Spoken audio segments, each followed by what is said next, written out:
கர்ணன் கெட்டவனா இல்ல உலகம் புரியாத ஒரு நல்லவனா? இன்னைக்கு சோசியல் மீடியால சினிமால எல்லாத்துலயும் கர்ணன் அப்படின்னா ஒரு சிம்பத்தி.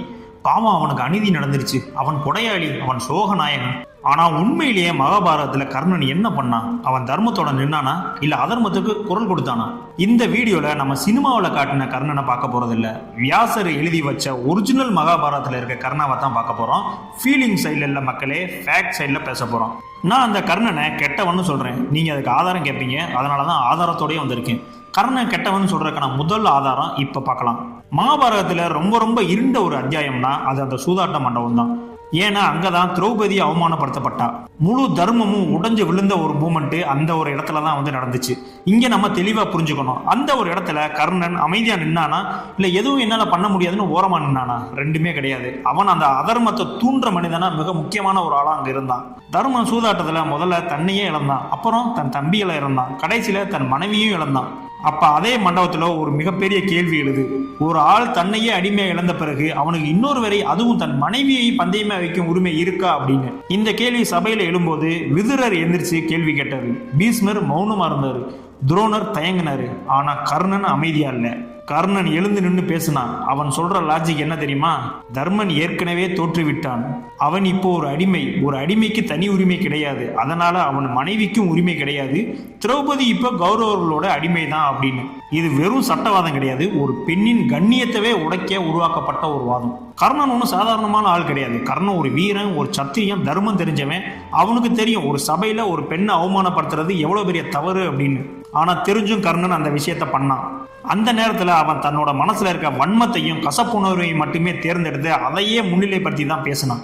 ஒரு பெண்ணை, அதுவும் தன்னோட உறவுமுறை கொண்ட ஒரு பெண்ணை அரசரவை நடுவுல அவமானப்படுத்துறது ஒரு வீரனுக்கு அழகா இல்லையா அப்படின்னு நீங்களே நினைச்சு பாருங்க. இங்க இருந்துதான் கர்ணனுடைய வீழ்ச்சியே தொடங்குது. ஒரு வீரன் தன் மனசுக்குள்ள தோல்வி அடைஞ்ச முதல் இடம் இந்த சூதாட்ட மண்டபம் தான். இப்ப சொல்லுங்க, கர்ணன் நல்லவனா? அடுத்து ஆதாரம் 2, திரௌபதியை இழிவுபடுத்திய விதம். கர்ணன் திரௌபதியை ஒரு வேசி என்று பகிரங்கமாக அழைத்தான். இதற்கு அவன் கூறிய காரணம் திரௌபதி 5 கணவர்களை கொண்டவள் என்பதாகும். ஒரு குலப்பெண்ணை இத்தகைய இழிவான சொல்லால் அழைத்தது கர்ணனின் அறவீழ்ச்சியின் உச்சமாக கருதப்படுகிறது. இந்த செயல் அவனது வீரத்திற்கு பெருமை சேர்க்கவில்லை, மாறாக அவனது ஆளுமையில் இருந்த கரும்புள்ளியை அழுத்தமாக பதிவு செய்தது. இந்த நிகழ்வின் போது கர்ணனின் பேச்சுக்கள் வெறும் கோபத்தின் வெளிப்பாடாக மட்டுமல்லாமல் அர்ஜுனன் மற்றும் பாண்டவர்கள் மீது அவன் கொண்டிருந்த நீண்டகால பொறாமையின் நச்சுத்தன்மையை கொண்டிருந்தது. அவன் வீரனாக அவன் அந்த அநீதியை தடுத்திருக்க வேண்டும், ஆனால் அவன் அதர்மத்தின் ஊதுகோலாக மாறி துரியோதனை மேலும் துண்டிவிட்டான். அடுத்து 3வது ஆதாரம், அபிமன்யு வதமும் போர் தர்ம மீறலும். குருச்சேத்திர போரின் 13வது நாளில் அர்ஜுனனின் மகன் அபிமன்யு கொல்லப்பட்ட விதம் சத்திரிய தர்மத்துக்கும் போர்க்கள விதிகளுக்கும் முற்றிலும் எதிரானது. இதில் கர்ணனின் பங்கு மிக முக்கியமானது மற்றும் வரலாற்று ரீதியாக கண்டிக்கத்தக்கதும் கூட. சத்திரிய தர்மத்தை மீறுதல் யுத்த விதிகளின்படி ஒரு வீரனை பல வீரர்கள் சேர்ந்து தாக்குவது முறையற்ற செயலாகும். ஆனால் அபிமன்யுவை 6 மாதகர்கள் சேர்ந்து சுற்றி வளைத்தனர். துரோணர், கிருபர், அஸ்வத்தமன் போன்றவர்களுடன் சேர்ந்து கர்ணனும் அந்த சிறுவனை தாக்கினான். அபிமன்யு தனி ஒருவனாக நின்று போராடிய போது அவனது வில்லையும் கவசத்தையும் பின்னாளிலிருந்து தாக்கி உடைத்தவர்களில் கர்ணன் முதன்மையானவன். ஆயுதமற்ற ஒரு வீரனை தாக்குவது என்பது மிக பெரும் அதர்மம் என்று தெரிந்திருந்தும் கர்ணன் அந்த செயலில் ஈடுபட்டான். இது அவன் அர்ஜுனன் மீது வைத்திருந்த பகைமையின் காரணமாக அவனது அரக்கண்ணை மறைத்ததை காட்டுகிறது. ஆயுதமற்றவன் மீது தாக்குதல், ஒரு வீரன் கையில் வில் இல்லாத போதோ அல்லது தேரை இழந்த போதோ அவனை தாக்கக்கூடாது என்பது சத்திரிய தர்மம். கர்ணன் இதை பொருட்படுத்தாமல் அபிமன்யுவை தாக்கினான். கர்ணன் தனது இறுதி போரில் அர்ஜுனனிடம் தேர் சக்கரம் சிக்கி இருக்கும் போது என்னை தாக்காதே, இது தர்மமில்லை என்று முறையிட்ட போது கிருஷ்ணர் அவனது பழைய அதர்ம செயல்களை ஒவ்வொன்றாக பட்டியலிட்டார். அபிமன்யு கொல்லப்பட்ட போது கர்ணனுக்கு தர்மம் எங்கே போனது என்று கிருஷ்ணரின் கேள்வி கர்ணனின் போலி தாத்பீகத்தை உடைத்தெறிந்தது. 4வது ஆதாரம், துரியோதனனின் அதர்ம செயல்களுக்கு கர்ணன் அளித்த ஊக்கம். கர்ணனின் விசுவாசம் பெரும்பாலும் புகழப்பட்டாலும் அந்த விசுவாசம் ஒரு தீய மனிதனுக்கு அளிக்கப்பட்டதால் அதுவே அதர்மமாக மாறியது. விதுரர், பீஷ்மர் மற்றும் துரோணர் போன்ற பெரியவர்கள் துரியோதனன் தவறு செய்யும் போது அவனை தடுத்தனர். ஆனால் கர்ணன் எப்போதும் அவனது தீய எண்ணங்களுக்கு தீனி போட்டான். பாண்டவர்களை வாரணாவதத்தில் எரிக்க திட்டமிட்ட போது கர்ணன் அதற்கு உடந்தையாக இருந்தான். துரியோதனனின் வன்மத்திற்கு அவன் எப்போதும் ஆதரவாக இருந்தான். துரியோதனன் பாண்டவர்கள் மீது கொண்டிருந்த வெறுப்பு ஒரு மரமாக உருவகப்படுத்தப்பட்டிருந்தால் கர்ணன் அந்த மரத்தின் தண்டு போன்றவன் என்று மகாபாரதம் குறிப்பிடுகிறது. அதாவது கர்ணன் இல்லை என்றால் துரியோதனனால் இவ்வளவு துணிச்சலாக அதர்மங்களை செய்திருக்க முடியாது. கிருஷ்ணர் தூது 5 ஊர்களாவது கொடுங்கள் என்று கேட்டபோது போர்தான் தீர்வு என்று துரியோதனனை தூண்டியவர்களில் கர்ணனே முதன்மையானவன். பாண்டவர்கள் வனவாசம் சென்றபோது அவர்களை அங்கேயும் சென்று அவமானப்படுத்த வேண்டும் என்று துரியோதனனுக்கு யோசனை கூறியவன் கர்ணன். கௌரவர் படைக்குள் பீஷ்மர், துரோணர் போன்றவர்களுடன் அடிக்கடி வாக்குவாதம் செய்து படையின் ஒற்றுமையை குலைத்தவனும் நம் கர்ணனே. பீஷ்மரும் துரோணரும் அஸ்தினாபுரத்தின் அரியணைக்கு கட்டுப்பட்டு இருந்தாலும் அவர்கள் துரியோதனன் செய்யும் தவறுகளை தவறு என்று சொல்ல தயங்குவதில்லை. ஆனால் கர்ணன் துரியோதனனை திருத்துவதற்கு பதிலாக அவனது அழிவுக்கு காரணமாக அமைந்தான். 5வது ஆதாரம், கர்ணனின் அகங்காரமும் கசப்புணர்வும்.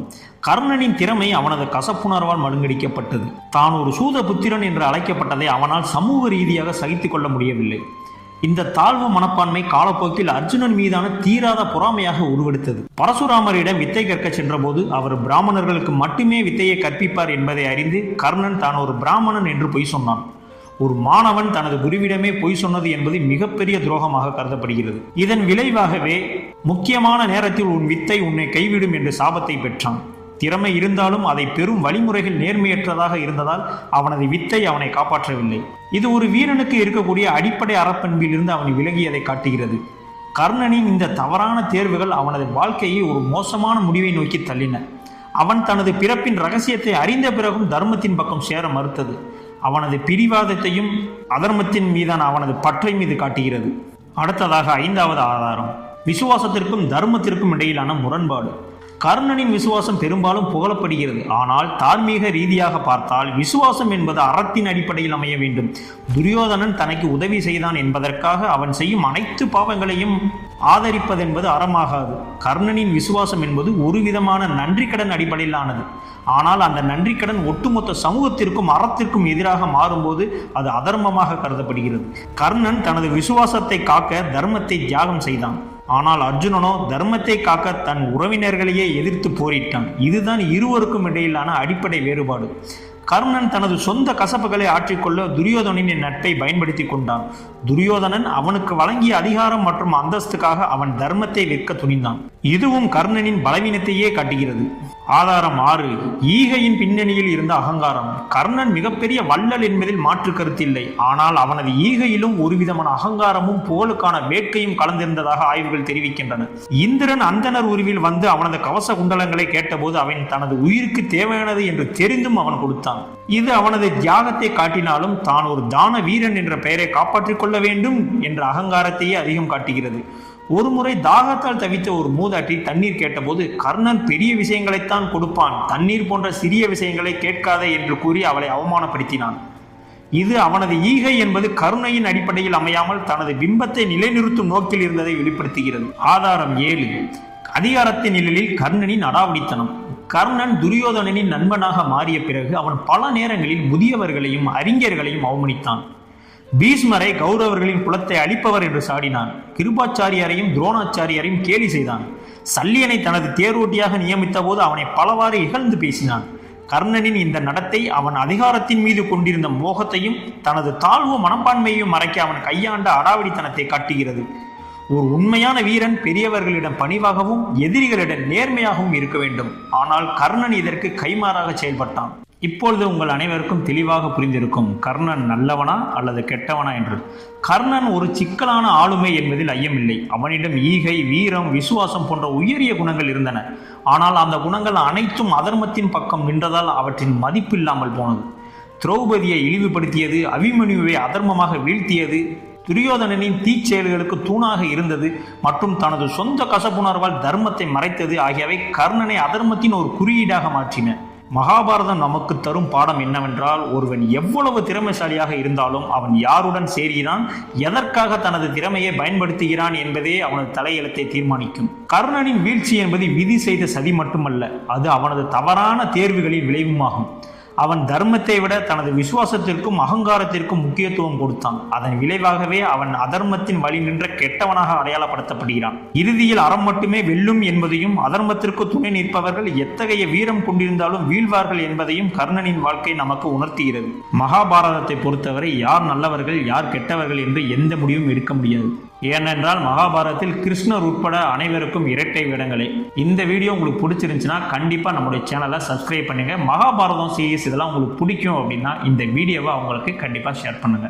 இதை பற்றின உங்களுடைய கமெண்ட்ஸ் எதுவாக இருந்தாலும் நம்மளுடைய கமெண்ட் செக்ஷனில் தெரிவிக்கலாம். இதே மாதிரியான அடுத்த ஒரு வீடியோவில் உங்களை சந்திக்கிறேன். நன்றி.